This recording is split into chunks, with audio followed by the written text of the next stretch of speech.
You're watching Guru Reviews, and this is my review of the movie The Joker.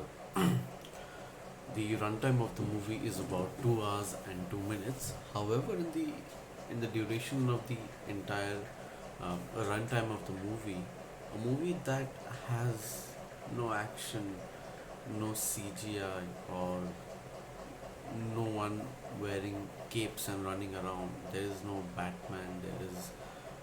There are no big major explosions.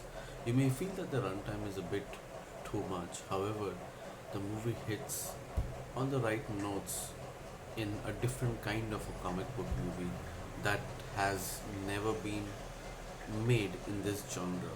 Usually, comic book movies have been known for their stylized action or their grand scale of uh, showing things on the screen. However, the Joker takes a very different approach towards talking about the superhero genre or the supervillain genre. Joaquin Phoenix is undoubtedly the star of the movie, and the entire movie revolves around him. The movie also has Zazie Beetz. I hope I'm getting the name right. Zazie Beetz.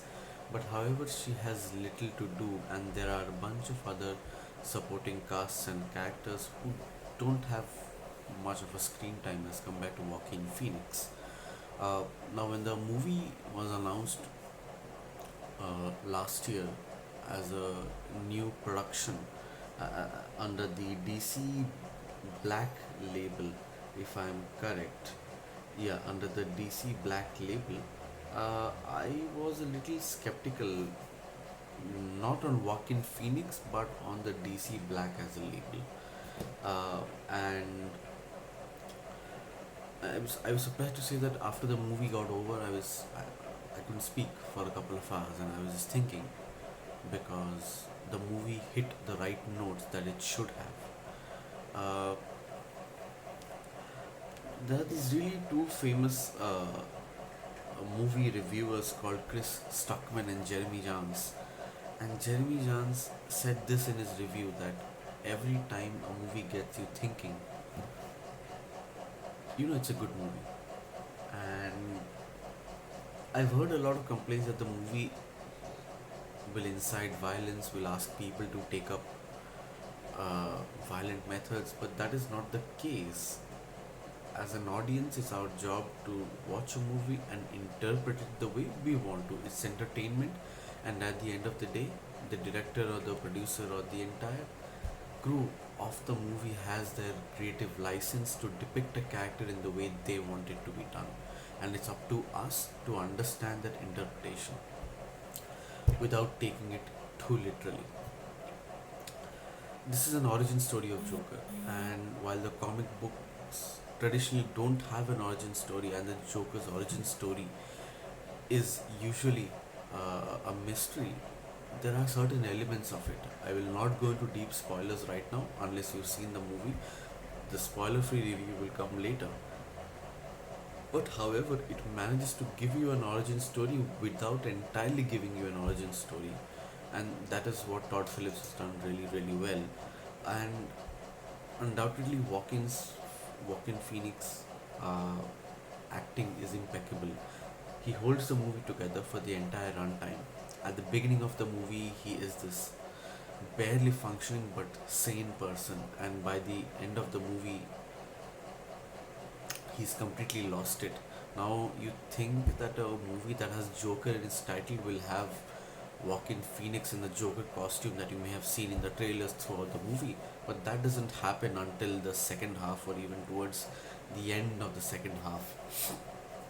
Joaquin Phoenix takes care of his mom, and what really drives him into madness is the repeated beatdowns, the rejections, and the disappointment, and the way the society fails him uh, at multiple levels: personal, professional, even romantic.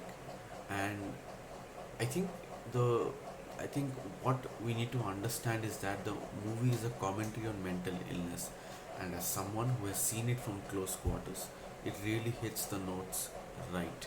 The movie is The movie does not seek to incite violence or encourage people to take up arms. The movie is a commentary on mental illness and the way a society treats it. There is a line in the diary that Arthur Fleck, or the journal that Arthur Fleck, aka Joaquin Phoenix, the Joker, maintains in the movie that you would have seen in the trailers, which states that society expects you to pretend to live with mental illness as if you don't have it. Something along these lines.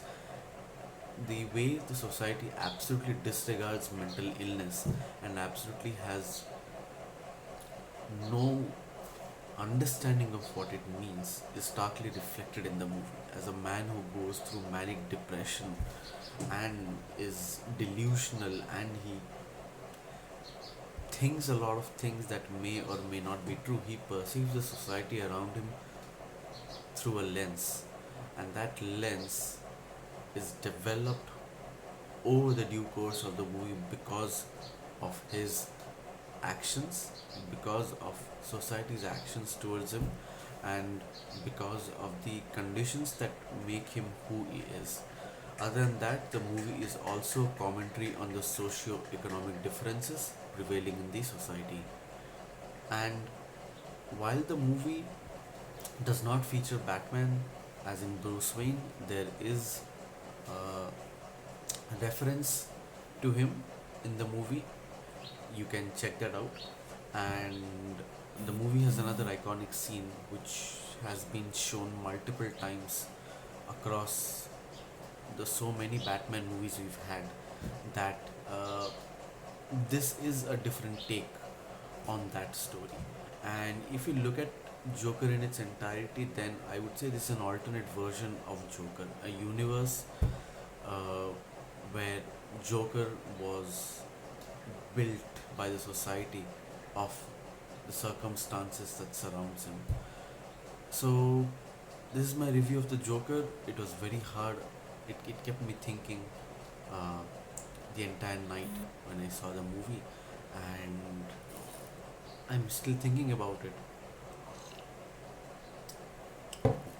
But I think one of my most favorite parts is the music, the cinematography. The acting is, of course, unparalleled. The music and cinematography are on the point, and every scene that is there in the movie, it takes you through the pain that Arthur is facing. It literally shows you the pain that's going inside of him and how it manifests in his body.